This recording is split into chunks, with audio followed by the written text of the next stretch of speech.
Welcome to the Intelligence Amplifiers, podcast that celebrates the people who make the intelligence a collective superpower. In every episode, we uncover the stories of learning and development leaders who amplify knowledge, break down silos, and empower teams to thrive. These are the enablers of insight, the ones turning expertise into action and shaping the future of work by ensuring that the right knowledge reaches the right people at the right time. So, if you're ready to explore how the intelligence is amplified and shared across organizations, you're in the right place. Let's dive in.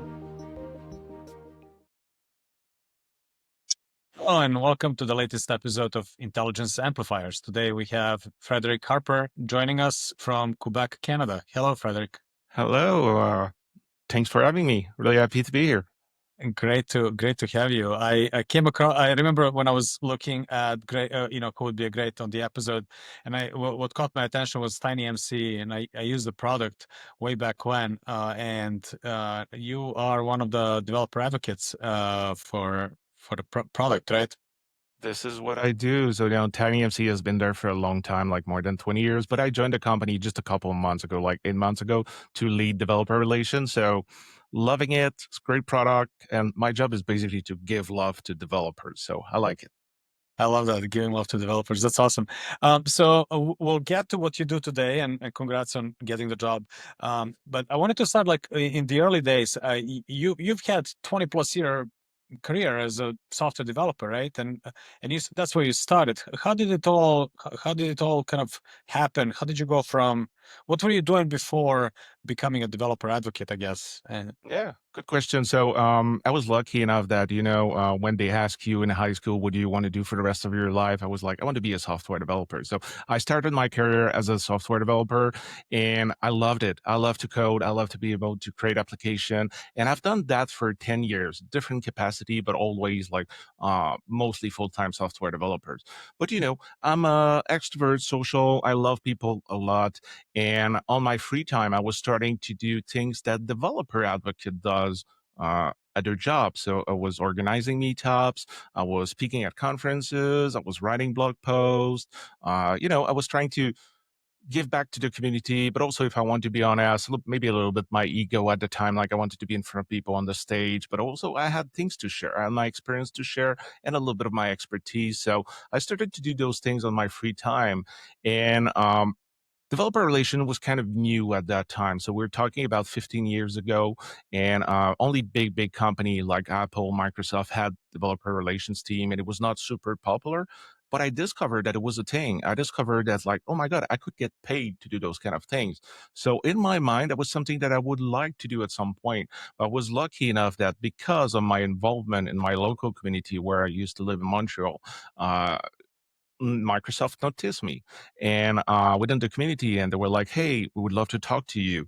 Would you like to basically be paid to do what you do in your free time, but now as your full-time work? So I moved from, being a full-time software developer to developer relation, being a developer advocate. Actually, we were called technical evangelists at the time, but that was my first job, and Microsoft gave me the opportunity to be able to do that. And the rest is history. I've been doing that for 14 years now at different capacities, small company, bigger company, but always targeted to developer, which I love because if I want to be honest, I miss coding full time because I'm a developer at heart. I love building, I love coding. But what I love with that role is that it's a great mix between I still need to be a developer, I still need to be technical, but also continue to help other people being successful. I write blog posts, speak at conferences, I help developer being successful. So it's still a technical role, but it's really targeted toward the people. I create connection with humans and I help them. Hopefully this is what I do, but I help them being successful. So just loving doing that for the last more than a decade now. That's awesome. And I love what strikes me as interesting is I love your clarity of I want to be a software developer ever since you were in high school, right? So that kind of having that clarity is super awesome. That's one. And two, doing something on the side as a passion project and then getting approached by Microsoft to do that as a profession. That's super cool. Just kind of recognizing that there's something that you're passionate about and then getting quote unquote lucky with Microsoft approaching it. But I remember also when you and I talked earlier, I believe you said no to Microsoft a couple of times. Actually, that's a story I love to say. So yeah, first time Microsoft approached me and I was like, no. And you need to get back like 15 years ago. The ecosystem change, and maybe it's coming back, maybe not. I don't want to speculate on that, but like at that time, um, I was and I was still an open source person. I'm pragmatic. I'm not just always about open source, but I'm an open source person. I'm all about the community. And Microsoft at that time was not that much. So, when they approached me, I was like, I don't know if I want to do that for Microsoft. And they were like, you know what? We understand. And this is exactly why we reach out to you. And I was like, okay, please, like, let me know. And they were like, no, we want someone like you. We want someone who won't focus on Microsoft technology. We want someone who's going to focus. And my job was focusing on open source, interoperability, open data, everything that Microsoft was not that good at the time. So that makes the job really different. And also that helps me to understand like big companies like Microsoft. But yeah, the first time they approached me, I said like, my first instinct was like, nope. I do these for fun. I want to continue to have fun. Uh, Also, don't need a job. I have one. I would love to do that at some point, but maybe there is not a right fit. And the second time, they reached out to me again. And I was like, okay, I'm not sure. And they explained the role a little bit, but I was like, and at the time though, because I live in Quebec, my first language is French. So I was not speaking English at all. Like I was babbling 2, 3 words, but like not at all. But the role was based where I live in Canada, but I had to cover the rest of Canada who was speaking English. So the second time they reached out to me, I was a little more convinced about like, okay, I think the role could be good. And maybe I could try, maybe it was a little bit naive, but like maybe I could try to change things internally by being that open source guy that tried to like change how Microsoft is working. But I was like, no, it's totally out of my comfort zone. I do not speak English. And the third time, they were good though. The third time they reached out to me, they had a French speaking person on their team that was in Montreal. And they were like, hey, I'm in Montreal. You just want to have a coffee. Let's just chat. No pressure, nothing. And I took the bait. And I went to have a coffee with Christian, and we had a great discussion. It was nice because we were able to, like, communicate because it was in French. And at that point, I was like, okay, if you're fine with the fact that, like, at the beginning, I could only focus where I live because I don't speak English, but with your support, if you're okay with that, I'm willing to like slowly learn and be able to do the rest of the job, which is going to the rest of Canada or talking to people that don't speak French. I'm like, I'm fine. And they were really supportive about that. Because at the beginning, funny enough, my colleagues thought that I was a shy person, but it's just because I was not able to express myself. But they were really nice. They helped me to like, oh, Fred, you're not using the right word. Is it okay if we tell you? Or like maybe it's not the pronunciation that doesn't make sense. So they were really supportive, and that really makes me more confident in trying to learn the language, but also trying to learn the job because I was doing those things on my free time, but I was not a professional doing those things. So great support, great respect. It was a great learning opportunity also because I was talking to communities that were not really welcoming toward Microsoft. But at the same time, I think it was a good move for them. Not hiring me exactly, like not just like, oh, that was a good move hiring Fred, but more like hiring someone like me. It was like, no, I'm part of that community. Like, let's connect. And I understand that things are not perfect, but like I'm opening communication with you. So I talked a lot, but long story to say, like, yeah, no, it was, I said no at the beginning. I said it after, and I was really happy that I was able to do that because that was the beginning of my career. Really great experience. I had an amazing team that also had a little bit the same vision as me, and that gave me the tools and the resources to be able to try in my own capacity to slowly try to help Microsoft as one person out of like how many thousands employee, but like trying to make Microsoft a little more open, a little more friendly toward other communities, a little more thinking about, being a good player in that industry. Yeah, and I remember those days. That was the height of like sort of Microsoft versus Linux, and open source. And I remember Microsoft doubling down on open source initiatives, and it was sort of like, huh, like really, like on one hand you're trying to like kill this like Linux community, on the other hand you're doubling down on open source, and so but they really kind of flipped their script there and invested in, I guess it was called technical evangelism back then. Now it's called developers Yeah, advocacy. it was. So the language changed a little bit, but I do remember those days. So that's awesome that you had a lot to do with that and kind of helped, the Yeah, giant let's just, convert. yeah, I wouldn't say maybe a lot to do because like Microsoft is a big boat, but I help in my own capacity. But yeah, no, that was the era where like just before I joined, Ballmer said like Linux is a cancer, and basically every conferences that I was doing at open source event, I was like apologizing. I was like, hey, sorry, you said that. I don't think it's true. This is my credential. I use Linux as my main OS and blah blah blah. So it was the start of the discussion. So yes, I hopefully I help a little bit, like going in that direction, at least where I live. But that was also the beginning of a mindset shift completely from Microsoft. Like one of the events we organized in Canada was called Make When Not War, and it was fully organized, funded by Microsoft. We didn't talk about Microsoft at all. It was talk about any other technology. And it was the beginning of like, if you want to like connect with people, if you want to be part of that tech community, you need to be nice with other people. So yeah, that was great experience. I've been there for 2 years and a half. And after that, I moved to some new challenge. Yeah, then you moved so you went from this like large company that you said no to 2, 3 times to a couple of smaller startups. I believe Fitbit, Mozilla, NPM. Those were like some of the on the list, right? How was that? How was that experience of like going from like closed source large giant to a much smaller but very much open source at the heart of it? I guess Mozilla in that case is one example. What was the same? What was different? Oh, that was especially from my point of view and my passion point around like open source and like working together. It really changed how I was able to do this. Going back to Microsoft as an example, I was that open source, open data guy. So when I was going to a PHP conference, when I was going to a Linux user group, like people were like, okay, Fred is nice, but he's still Fred from Microsoft. So people were a little bit like, that was not always the best communication relation with people. I also had like two people refuse to shake my hands because I was working for Microsoft, which it was like this at the time, and it's fine. But when I moved to Mozilla, and it it's been maybe 11 years ago. So Mozilla was really prominent in like giving it like an alternative to Internet Explorer, and we're also working with Firefox OS with the idea.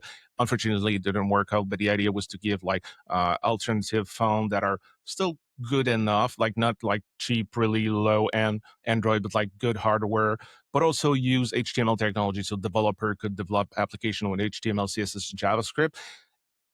And even if you didn't use Firefox, you had no reason to hate Mozilla.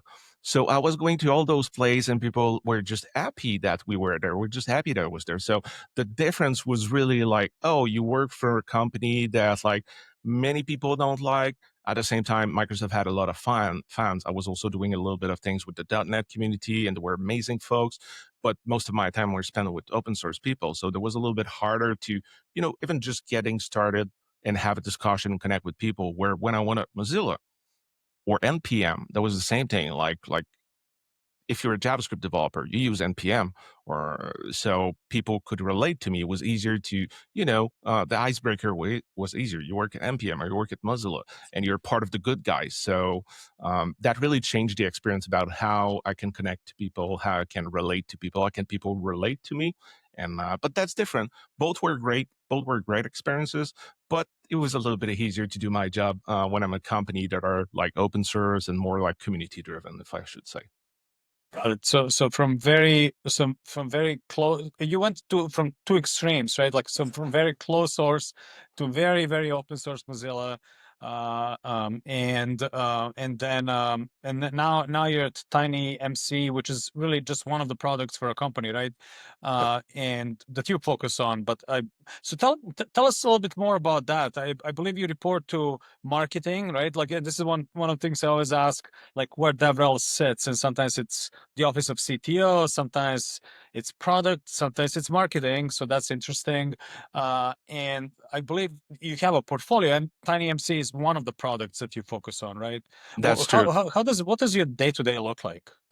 So just to get back to your first part of the question, so I've seen it all. Like I've been in different departments. I've been in marketing. I've been in product. I've been in engineering. I also reported directly to the CEO, so being my own department.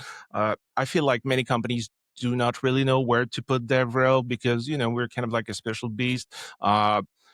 There's pros and cons on different places. What I like being in marketing is that if you have a marketing leader like I have right now, who understand that developer relation is not traditional marketing, that developer relation is a different thing with different goals, with a different approach to reach different results. It's fine. It's fine being part of that department. It was not always the case for me, unfortunately, but right now at TinyMCE, the fit is really good. My manager also understand that like she understands developer relation, but she also understands that like it's not her expertise. So this is why she hired me to be able to do my job. So I also love that. And let's be honest, the benefit to be in marketing is usually it's easier to get budget to do some stuff. When I was in engineering, it was impossible to get budget because by the nature of engineering, you usually don't get budget outside of like hardware and stuff that you need or like software or subscription that you need to do your job. So with that said though, how it's working right now, I work for Tygo, which is a company that have a multiple portfolio, multiple product. One of our product is TinyMCE. We have like Butter CMS, we have Upload Care and CK Editor. But because I have a smaller team, right now I only have like 2 person plus me with a developer relation. One of that person is an events manager, so he's not a developer advocate, but he helps us to do events around all our brands. My case, I'm a developer relations manager, but I also have a high C part of my role. So someone on my team is focusing on another product. And on my case, I'm focusing most of my time on TinyMCE. So it's why even outside, I advertise myself working for TinyMCE. It's just simpler like that, because also I believe that part of like a developer relations job, a developer advocate work is to be that like friendly, social, technical, approachable face of the company. So if I go out there, I'm like, oh, I work for all those brands. It's just misleading for people. So I spend most of my time with TinyMCE, really, in Got it. terms of like focusing, in terms of the product that myself I focus. I still mentor. I still help other teams with other products. And as I said, I have someone on my team focus on one other product that we have. Got it. Got it. And that's a good insight about you know best practices, I guess, where DevRel can live. And what I'm hearing from you is marketing is probably a good home because of the budget. If you're lucky enough to have a leader that understands that it's a special beast, Yes. and to kind of give you that freedom. So that's cool. Thanks for that insight.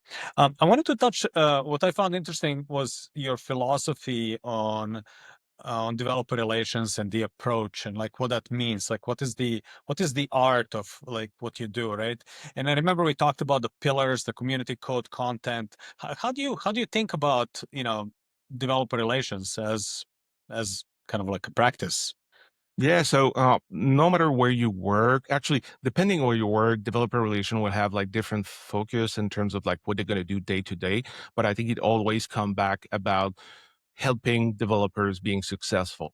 And you hope they're going to be successful with your product. Let's be honest. I like, we need money. I like to have my paycheck. That's kind of like the goal at the end of the day.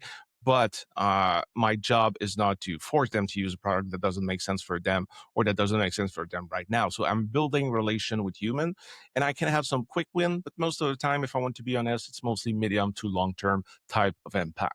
So that translating, as you said, like code, community, connecting with people, really trying to help them either by creating content, by sharing your knowledge, by supporting them, by being part of the community, but also building a community. So there is like a lot of aspect. But from my point of view, as I said, we're a different beast. So I'm not a salesperson. I'm also not traditional marketing. But I do a lot of the things that many other teams do, but I do it in a specific way because my target audience are developers. So I have a technical approach, I have a friendly approach. If I do my job well, though, the positive impact will hopefully, I'm going to have more people at the top of the funnel. So I'm going to have more leads, and those leads will translate to people that will try the product, and people that will try the product, a subset of those will hopefully start to pay us at some point if it makes sense. If it don't use the open source license that we have, and they need to pay for reasons. Like if I do my job, what is that? But this is not also, as I said, I'm not a salesperson, so my job is not to absolutely at all costs bring those people there. So that's the different views. I know there's other developer advocates out there that have a different views. I love it because I truly believe that at its core, it is what it's developer relation. From my vision, from my opinion, also let's be honest, but also from my experience, this is where I've been really successful. With that said, though, it's always a little bit harder to justify kind of like not justify, but like show the impact that developer relation has on the business when you're not tied directly to sales metrics, as an example. So that comes with pros and cons. But so far, I mean, I've been doing that for a couple of years. I think that I was successful with that approach. I think this is also why a company like TinyMCE was like, yeah, Fred is the right. I don't know why I'm talking about me as the third person, but like Fred is the right candidate for the job because I have a different approach, but an approach that has been proven to be successful in helping the company grow, helping the company get more visibility, getting a little more developer love, also creating awareness, which is also important because you can have the best product out there. If people do not know that you exist, it won't work. But also be sure that the developer have great experience and have a voice to talk to. Because again, you can have the best product out there. If your documentation is not good, if there's no video tutorial to help people more visual, uh, people will try your product, they will find a roadblock, whether it's your fault as the person who built the product or their fault because they did a mistake, whatever. If they're not able to find solution to their problem, if they're not able to talk to someone that know their pain, that know how it's working, that can talk developer to developer, it's going to be harder to be successful. So I think it's part of developer relation to be able to do that, especially because, and I give myself permission to say that because I'm a developer, we are special people. There's a lot of things that we like, that we love, but there's also a lot of things that we hate. And usually traditional marketing, usually salespeople, we're kind of allergic to those function in a company. So when as a developer, I can talk to another developer that his end goal is not to try to sell me something, but try to help me. I think it changed the way you interact with those folks. I think also it changed how you can be successful by doing that. Yeah. And I remember we talked about being that face of the company. But if you kind of unpack the face, there's the voice and then there also the ears, right? And I remember like you mentioned, you used I think you mentioned that, called that a two-way street, right? On one hand, you're advocating for the product externally to developers, but on the other hand, you're also listening for the feedback from the developers and advocating for them internally with the product folks, right? And I thought that was kind of like an interesting, it's not just a one-way street, it's really a two-way street. And I think it's Being that important, face. and it's probably why the title changed also at the time, where at the beginning it was like evangelist. First, there was also like some people didn't like the term because it was like religious, it fit within religion. So there's that part, but there's also the fact that when you think about an evangelist, it feels like you're evangelizing people. It's just like one way to the other, where without that, it was never always, it was never just that. It was always, as I said, a two-way street. My job, and you said it better than I will say it again, but like my job is not just to talk about our product. Actually, most of the time I don't even talk about our product because people don't like product pitches.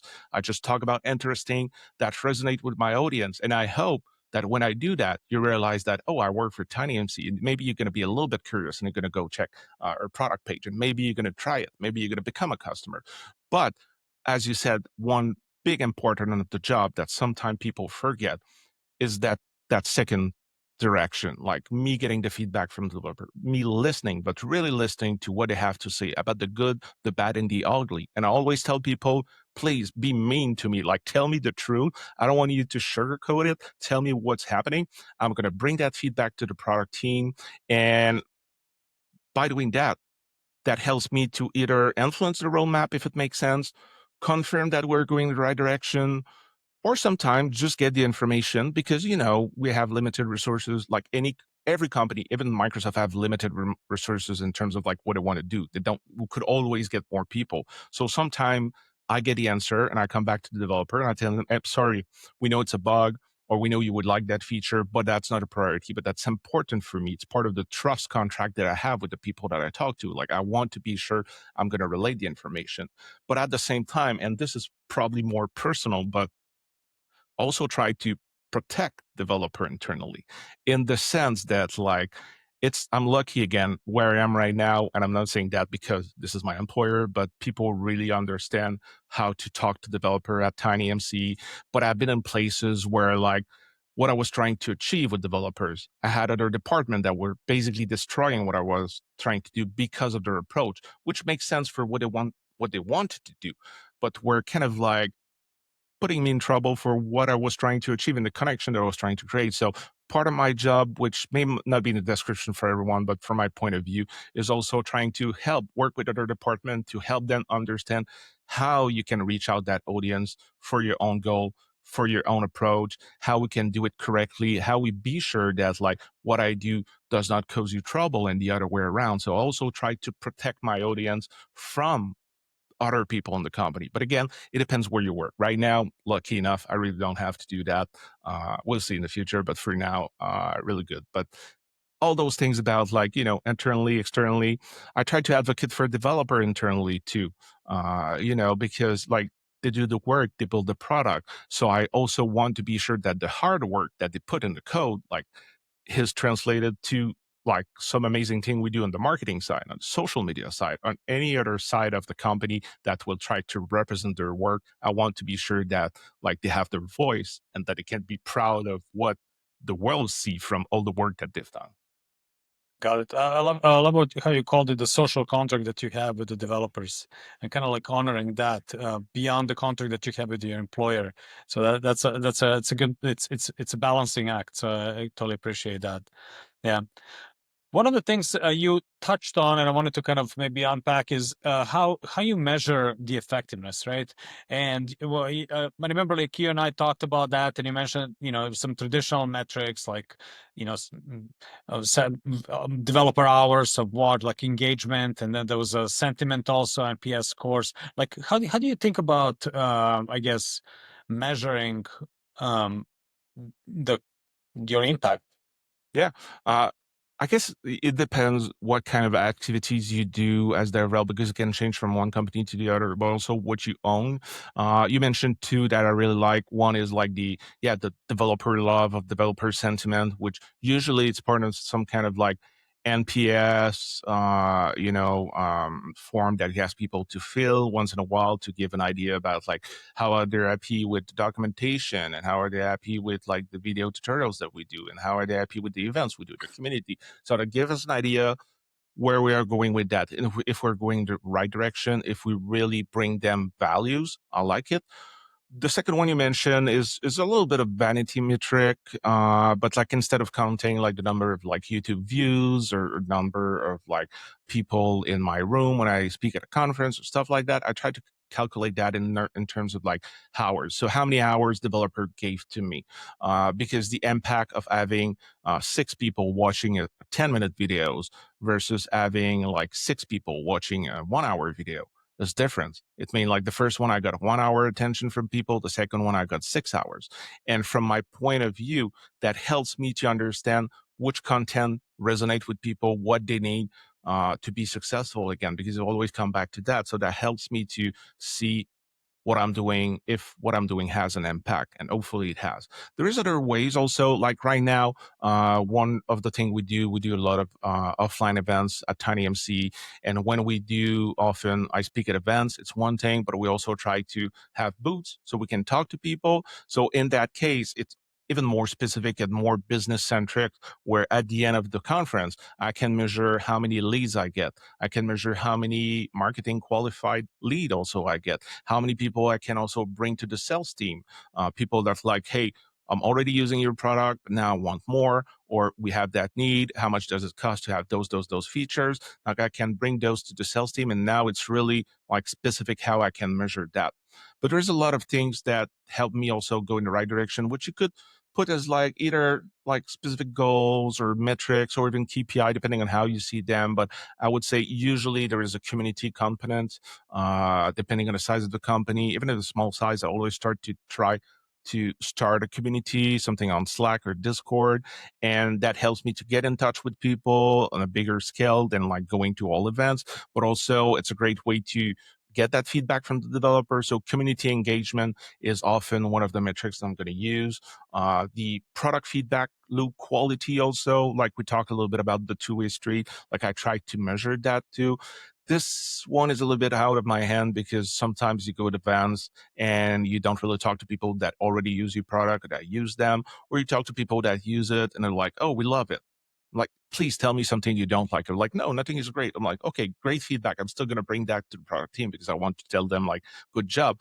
But it doesn't help me to kind of like improve the roadmap in those cases. If you have a community or go on social media, you can also see the impact you have in terms of like minimizing the number of like support tickets maybe you can have. Because if I do my job well, I should be able to help the support team to either have a little less requests because I created the right content for the people to be able to solve their own problem, because I helped them in the community, because I meet them at events and I was able to help them fix whatever problem they have. But also I can try to, and this one is a little bit harder to measure, but one of the things I like to do also is like, please tell me, let's say support team or sales team, what are the questions that you often get that you always need to explain? And you don't have a place to send them. You don't have a video to send them. You don't have like a link on the documentation to send them. And once I have that, that influences how I'm going to create, which kind of content that I'm going to create. So if I can create something that helps my audience as a developer advocate, but I can also help with their team, that's one of the things that I try to quote unquote measure. But also, brand recognition, like how many, what I would call virtual evangelists you have also, because if you're doing well in like awareness and brand recognition, you have a great product, at some point, some passionate people will start to talk about your things. They're not employee, you don't pay them, but also it's a great thing to try to see when you reach that point in terms of like your effort developer relation, you should see those people give a talk about your product or write a blog post about their experience. And those things are important for me because it means we're having an impact, and it means we're creating that, what I call those virtual evangelists. So those people that are not employee but still passionate enough that they do those kind of things to basically amplify what you're trying to do as developer advocate. So there's many things you can do, many things you can track. Obviously, you can go really intensely and like add UTM link to everything you share and everything you do and try to track the impact, like how many people you bring for your events to that like specific page. And I try to stay away from those for different reasons, but there are also ways if you want to track the specific impact you have. Got it. Yeah. So what I'm hearing, it's not obsessing with one single metric, like number of leads or this and that, but it's really a blend, a fusion of various metrics, and in a way, you're helping many constituencies, right? Like there's obviously the marketing team, brand awareness. There's the sales team with possible leads. There's the developers themselves with like how to use the product, right? Then there's the product team that you're helping with the feedback on the product. So it's kind of like you're sitting at the kind of intersection of all these constituencies and bringing value to all of them through different metrics. That's what I'm hearing. Cool. And so one of the things I always wonder about, what's next on the horizon, both for you and the industry as a whole? Like, what are you excited about that you're seeing, that's up and coming that could transform how we do developer advocacy? That's a really good question. Right away, like right now, what I would say, it will sound, maybe I'm not totally answering your question, you tell me, but with the rise of AI and the fact that like the developer role are changing, and the fact that a lot more companies use AI at different levels, like right now it's really difficult to talk to a real person. It's always like a AI chat you have. I believe, and maybe it's just because that's my job, I want to protect it, but I believe that what we do as developer relation was important, but it's going to be even more important because we will remain the human part of the process. We will remain that, as I always say, that friendly face that you can connect, that you can talk to. And I think in an era where it's harder and harder, when there is a bigger distance between the human and the machine, and the human and the company, and the users or customers in the company, I think what we do is going to be even more important. So it's less about what's exciting me in terms of technology. I have a lot of opinions about AI too, but right now I feel, because it's often the question that come back, like, what about your jobs? And my job changed. Like, I use AI to help me sometimes to create demos or to do utils that I need to do, or to help me to, brainstorm about stuff. Like, it changed how I do my job. But I believe that, like, the authenticity of developer advocacy, I believe that the human side of the role was important, but it's going to be even more important right now, because as much as like AI can be useful in many, many ways, and a lot of people are really using AI to change how they work day to day, human connection will always will never go out of fashion, will always be important. So I firmly believe, so again, I'm not sure if I'm answering your question, but I firmly believe that like the role will continue to be important, if not more, in the future. You need to have those connections. Got it. So as we start transacting more with AI, the value of human to human connection is going to go up. I think so. Yeah, that makes sense.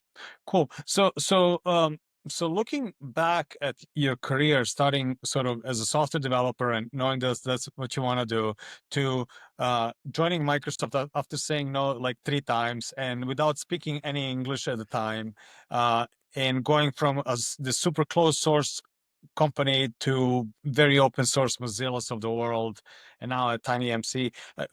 Looking at the arc of your career, what is something that you would give as a piece of advice to your younger self? I mean, that's a really good question. I would say two things. Did you say younger self, like talking to me? Yeah, I think I did it, but I could have been better. I will always say, like, stay true to yourself.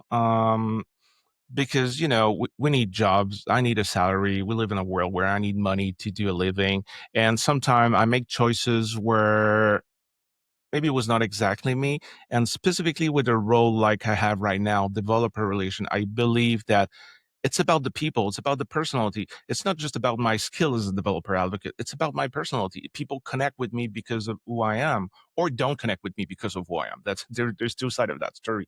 But it's really important for that role to, and sorry about that, but I'm going to say no bullshit, really being transparent, really be honest with people, being who you are. You cannot fake trying to connect with people. You need to stay who you are, and you're going to be successful or not with that. So I think it's really, really important.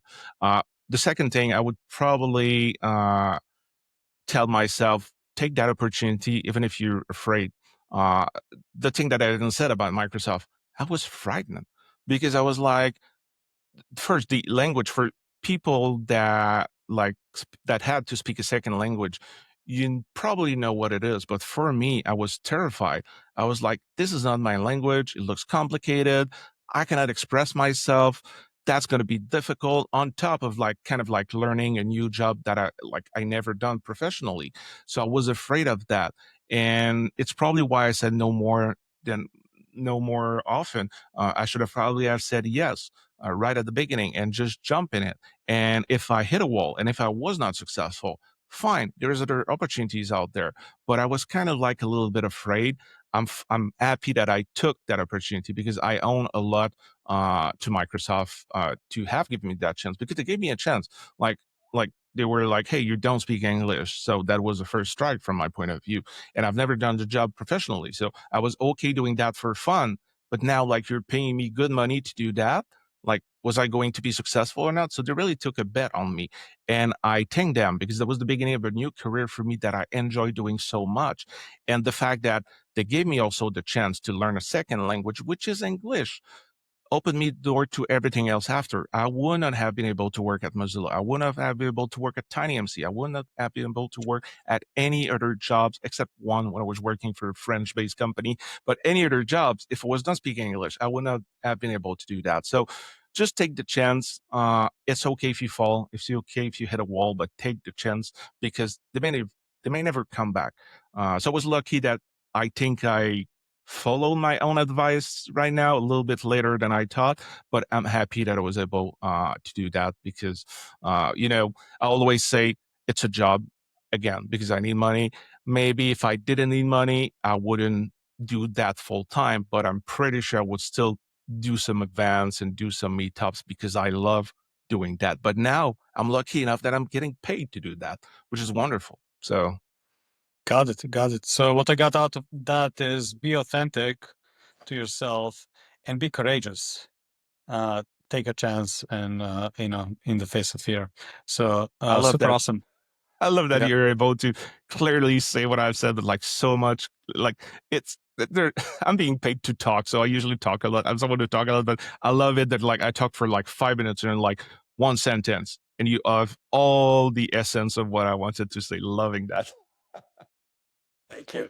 Well, thank you, Frédéric. It was awesome to have you on the show, and I love your story, and thank you for sharing it with us. Pleasure was mine. Thanks for having me. That's it for this episode of the Intelligence Amplifiers. If you like what you've heard, be sure to subscribe or follow so you don't miss out on the future episodes. And if you're interested in being a guest or have a question, check out the episode description for how to reach us. Also, don't forget to check out Plus Plus, the platform that makes collective intelligence at scale possible. Find out more at plusplus.co. Thank you for listening, and until next time, keep amplifying.